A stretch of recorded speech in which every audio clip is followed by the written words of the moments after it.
এটা বিশেষ পথৰ আমি দৃশ্য দেখুৱাম যিটো দেখিলে আপোনাৰ চকু কপালত উঠিব। এই চন্দন গগৈ পথত কিন্তু কোনো আহোমৰ অস্তিত্ব নাই, অৰ্থাৎ ইয়াতে কোনো আহোমৰ লোক আপুনি বিচাৰি নাপাব। কিন্তু আছে ইয়াত সন্দেহজনক লোকৰ বসতি আহিছে ক'ৰ পৰা, ইয়াক লৈ এতিয়া এক ডাঙৰ বৃহৎ প্ৰশ্ন। এই মিয়া লোকসকল আচলতে প্ৰকৃততে আহিছে ক'ৰ পৰা?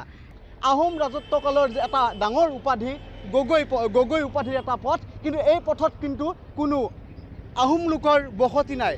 মাত্ৰ কেইঘৰমান অসমীয়া মানুহ আছে, আৰু এই অসমীয়া মানুহ লোক কেইঘৰে আচলতে দেখিবলৈ পোৱা যায়। তাৰ পিছৰে পৰা আপুনি যদি চাই 200ৰো অধিক সন্দেহজনক লোকৰ বসতি আছে, যাৰ ফলত ইয়াৰে ভিতৰত থকা যিসমূহ মাটি আছে অৰ্থাৎ স্থান আছে সম্পূৰ্ণভাৱে তেওঁলোকে দখল কৰিছে, যাৰ ফলত এবুকু পৰ্যন্ত ৰাষ্ট্ৰীয় ঘাইপথত পানী হয়। মোৰ সতীৰ্থ সহযোগে দেখুৱাব এজাক বৰষুণ, মাত্ৰ সাধাৰণ এজাক বৰষুণৰ ফলতে দেখিবলৈ পোৱা গৈছে যে গোটেই পথছোৱাত আচলতে তেতেলীয়াৰ পৰা আপুনি যদি চাই গড়চুকলৈকে এই বানপানী হয়। ইয়াৰ মূল উদ্দেশ্য হৈছে ইয়াৰ পথাৰসমূহ আচলতে দুষ্ট চক্ৰই আচলতে এই মাটিসমূহ বিক্ৰী কৰিছে। দাদা আপুনি দেখিবলৈ পাইছে, ভিতৰলৈ গ'লে আপুনি দেখিবলৈ পাব এখন বৃহৎ বেলেগ ছবি। মোৰ ঘৰ এইটো লাইনতে হয়, এইটো লাইনতে চন্দন গগৈ পথ হয়, এইটো চাইনবোৰ্ড দেখিছে, এইটো লাইনতে মোৰ ঘৰ হয়।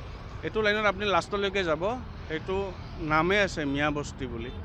মিয়া বস্তি এই জাগাখিনিৰে নাম মানে।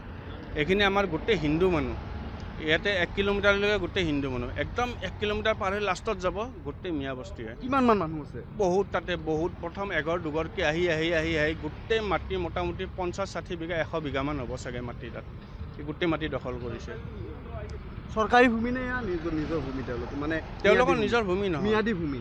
তেওঁলোকৰ ম্যাদী নহয়, চৰকাৰী ভূমি এইবিলাক? চৰকাৰী হয়, চৰকাৰী ভূমি হয়। কি বিচাৰিব আপুনি চৰকাৰক? কি অনুৰোধ? আমিতো উৎখাত হোৱাটো বিচাৰোঁ ইয়াৰ পৰা, আমি ইয়াৰ পৰা উৎখাত হোৱাটোৱেই বিচাৰোঁ।